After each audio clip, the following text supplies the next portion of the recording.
بسم اللہ الرحمن الرحیم۔ السلام علیکم۔ آج جو میں آپ دوستوں کی خدمت میں وظیفہ لے کر حاضر ہوا ہوں وہ ایسا خاص وظیفہ، ایسا خاص عمل ہے جو 7 دن کے اندر اندر آپ کی زندگی بدل دے گا۔ اپنا گھر، اپنا کاروبار سب حاصل ہوگا۔ جس شخص کو یہ وظیفہ بتایا ہے اس نے بہت دعائیں دی ہیں۔ اللہ عز و جل نے سورہ فاتحہ میں تمام خزانوں کو پوشیدہ رکھا ہے۔ ہر مقصد کے لیے ایک خاص طریقے سے پڑھا جاتا ہے۔ صحیح مسلم کی حدیث کا مفہوم ہے کہ اس سورت کا نام سورہ شفا بھی ہے، کیونکہ اس سورت میں اللہ تبارک و تعالی نے جسمانی اور مادی شفا رکھی ہے۔ جو شخص سورہ فاتحہ پڑھتا ہے اس کے لیے زمین کے خزانے اوپر آ جاتے ہیں اور بلائیں نیچے چلی جاتی ہیں، اور آسمان سے آتی ہوئی بلائیں وہیں رک جاتی ہیں۔ نور، رحمت، برکت، راحت، خیر، خوشیاں، نعمتیں، یہ چیزیں اللہ کے خزانہ غیب سے نیچے آ جاتی ہیں، اور یہ سورہ فاتحہ عذاب کو وہیں روک لیتی ہے۔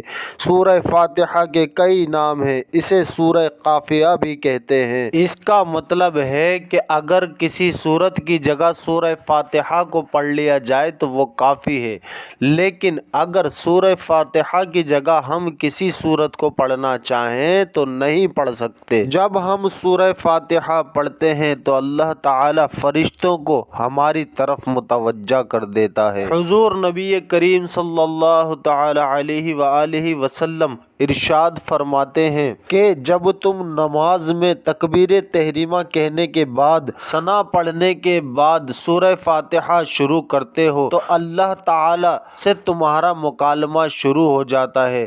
الحمدللہ رب العالمین جب تم کہتے ہو تو رب تعالی کہتا ہے دیکھو فرشتوں، میرے بندے نے میری حمد کی ہے، میری تعریف کی ہے۔ پھر الرحمن الرحیم کہتے ہو تو رب تعالی فرماتا ہے دیکھو میرے بندے نے مجھے رحمان اور رحیم کہہ کر پکارا ہے۔ جب مالک کی یوم الدین کہتے ہو تو رب فرماتا ہے فرشتوں دیکھو تو صحیح، اس نے اپنا سب کچھ میرے سپرد کر دیا۔ جب ایاک نعبد و ایاک نستعین کہتے ہو تو رب فرماتا ہے دیکھو اس نے میرے معبود ہونے کا اقرار کیا اور مجھ سے سوال کر رہا ہے۔ جب تم کہتے ہو اہدنا الصراط المستقیم تو رب تعالی فرماتا ہے دیکھو میرا بندہ مجھ سے سیدھے راستے کی طلب کر رہا ہے۔ جب تم کہتے ہو صراط الذین انعمت علیہم تو رب تعالی فرماتا ہے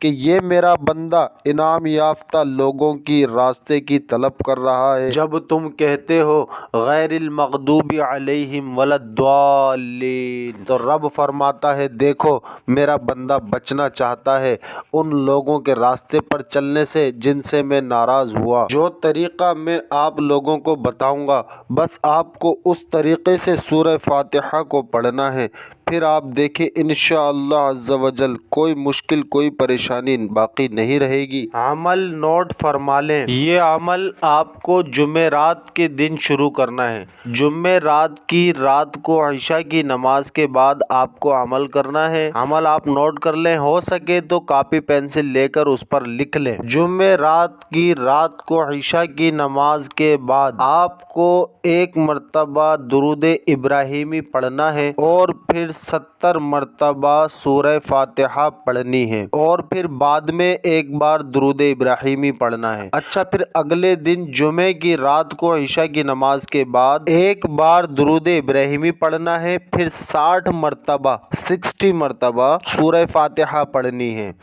پھر ایک بار بعد میں درود ابراہیمی پڑھنا ہے۔ ہفتے کے دن عشاء کی نماز کے بعد ایک بار درود ابراہیمی پڑھنا ہے، 50 مرتبہ سورہ فاتحہ پڑھنی ہے، اور پھر ایک مرتبہ درود ابراہیمی پڑھنا ہے۔